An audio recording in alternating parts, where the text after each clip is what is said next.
Season's greetings. I'm your host, Dr. Wolfula, and when I'm not busy poisoning the world's supply of eggnog, I'm here at the Wolfie Lair reviewing movies. It's the holidays now, and since Christmas is where the real money is at this time of year, I suppose I'll be reviewing a Christmas slasher film, specifically Silent Night, Deadly Night, released in 1984. Apparently, it's considered one of the most controversial films of all time because it's about a murderer that dresses like Santa Claus.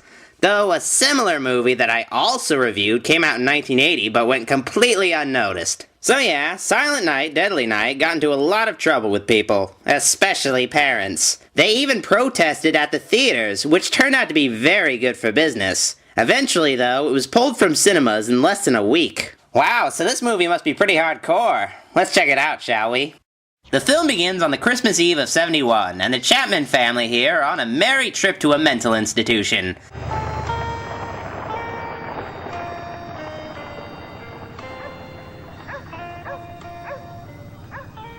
Okay, yeah, I can read the sign. Can we move on, please? Well, little Billy and the rest of his folks gives catatonic old Grandpa here a visit. Why doesn't Grandpa say something?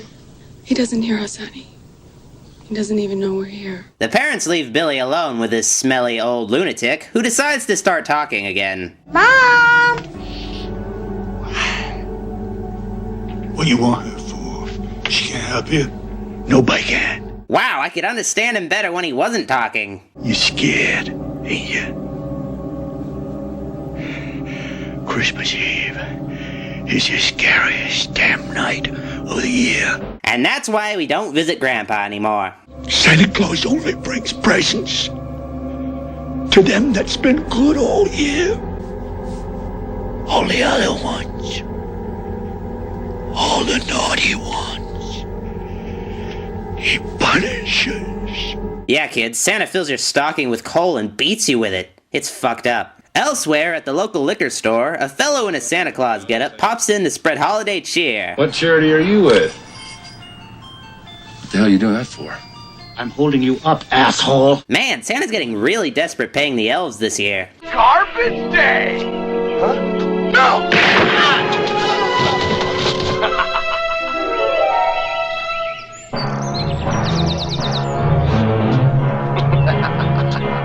Later, while the Chapmans are still driving, they run into that thieving Saint Nick blocking the road. Need a ride, Santa Claus? Well, no, not exactly. Santa points his candy cane at the family, and the dad drives in reverse to escape for some reason, giving Claus some good shots.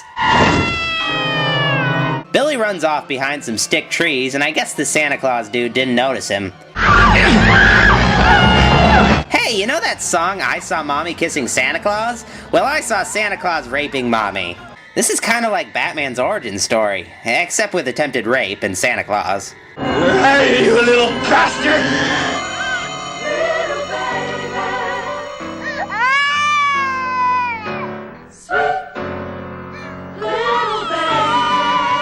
Why is this song playing? So it's 3 years later, and Billy is at an orphanage. I guess that Santa Claus killed all of his other relatives too, so nobody could take care of him. Billy is asked to share his Christmas drawing in class, but it's not the drawing of Santa's sleighing the nuns had in mind. He needs help, Mother Superior.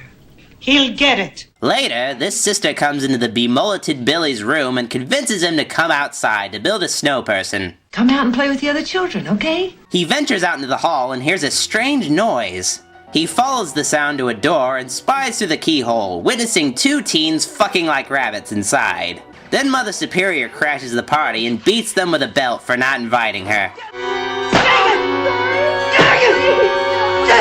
Next, she does the same to Billy. She's got a thing for spankings. It's Christmas Day now, and the orphans are blowing on their flue-flubbers and banging on their tar-tinkers. Though Billy isn't too thrilled when he has to sit on Santa's lap. Wow, Santa can't take a punch, especially from a child.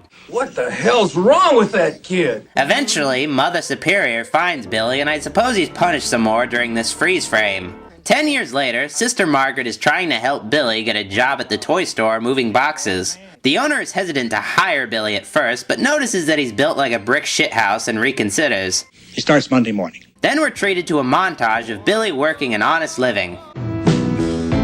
Everybody will be there, and they'll be smiling Look at those Batman and Spider-Man costumes.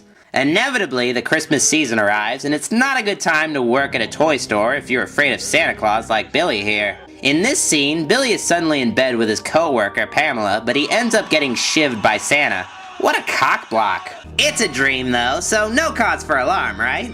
Well, the store's Santa has been taken out of commission due to a skating mishap, so Billy is called upon to replace him. Let's see how this turns out. Could be good therapy. Try not to scare the little bastards. Sometimes they cry their heads off. I guess they think the old guy's scary. Silly, isn't he? Yeah.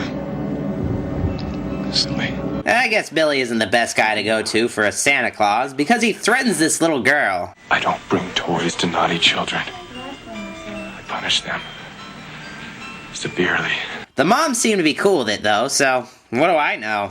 He sure knows how to handle kids. He's great, isn't he?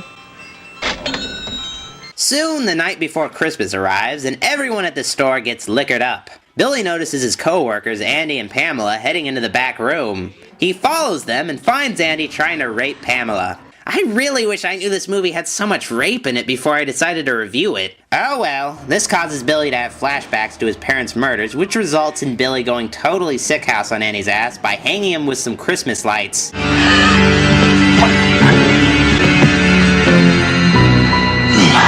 Pamela seems pretty angry about this whole thing. Bastard! You're crazy! Maybe she's into being raped. I'm getting kind of a rapey vibe from this girl. I don't know. I suspect she might enjoy being raped. Maybe that's her thing. I don't want to ask first and ruin it, so just take a shot and rape her. What the hell? What's the worst that could happen after all? Billy murders Pamela next for some reason, and then he murders his boss with a hammer. Mrs. Randall pops in and finds her employer's corpse, so she tries to escape. Unsuccessfully, I might add.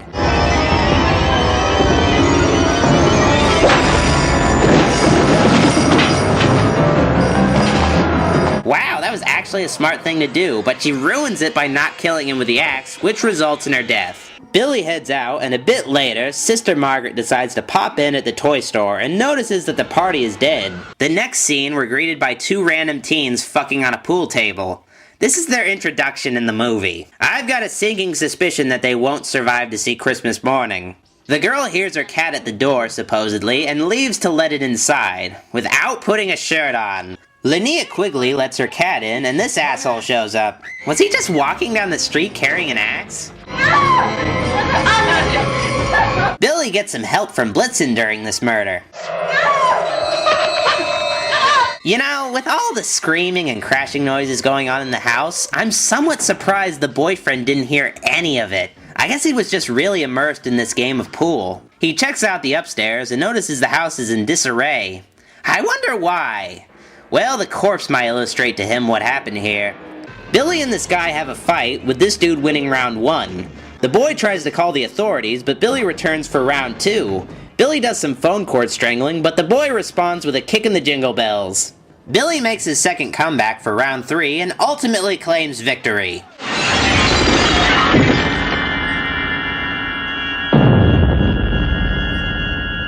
The lunatic is about to bounce out of this place, but he's stopped by a little girl. Little Cindy Lou Who, who's no more than 2. I think. Have you been good? Or have you been naughty? Well, Billy asks the girl if she's been naughty and prepares to shank her, but relents, gifting her with the bloody box cutter instead. That was supposed to be my gift! The police are inevitably on Billy's ass, so he retreats to the wilderness. It's out here where a couple of kids are about to do some night sledding. Apparently this couldn't wait until tomorrow. Some adult bullies ruin their fun and claim the sleds for themselves. They then proceed to ride the sleds. I don't know if I can take these bullies seriously. One of them gets a downhill decapitation, and his friend has a quite hilarious reaction towards seeing this headless corpse.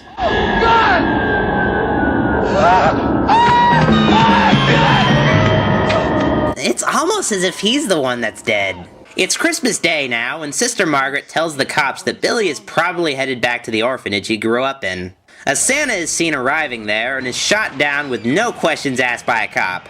This definitely won't have any negative psychological effects on these children. Turns out they didn't kill the right guy. My God. It's Father O'Brien. He was our Santa this year. Kid we're looking for is 18.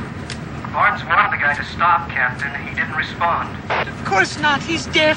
He couldn't hear it. That's quite a bit of paperwork they'll have to do. The cop with the itchy trigger finger does some skulking around. This lasts for a while, but in summary, he gets fucking killed. Punish! Seriously, is that the only word left in this whack job's vocabulary? Billy is invited in the orphanage, where he has a reunion with good old Mother Superior. There is no Santa Claus. Naughty.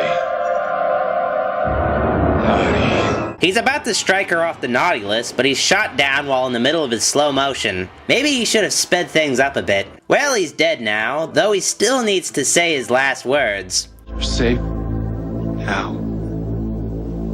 Santa Claus is gone. But we're still left with Billy's little brother, Ricky. Anybody up for a sequel? Naughty. Garbage day! So yeah, that was Silent Night, Deadly Night. The first half of it is somewhat compelling with its origin story approach, but when the murders start, it becomes a slightly ridiculous standard slasher movie. All the commotion raised by this film was due to the marketing alone and it not explaining that the killer is just supposed to be a guy dressed like Santa and not the real Santa that I owe money. Though maybe the parents should have just sucked it up and explained to their kids that it's just a movie and to go to fucking bed. I suppose it doesn't matter now, though. I give Silent Night, Deadly Night an unspanking out of Crazy Grandpa. I'm still disappointed the apocalypse didn't happen. What do you want her for? She can't help you. Nobody can.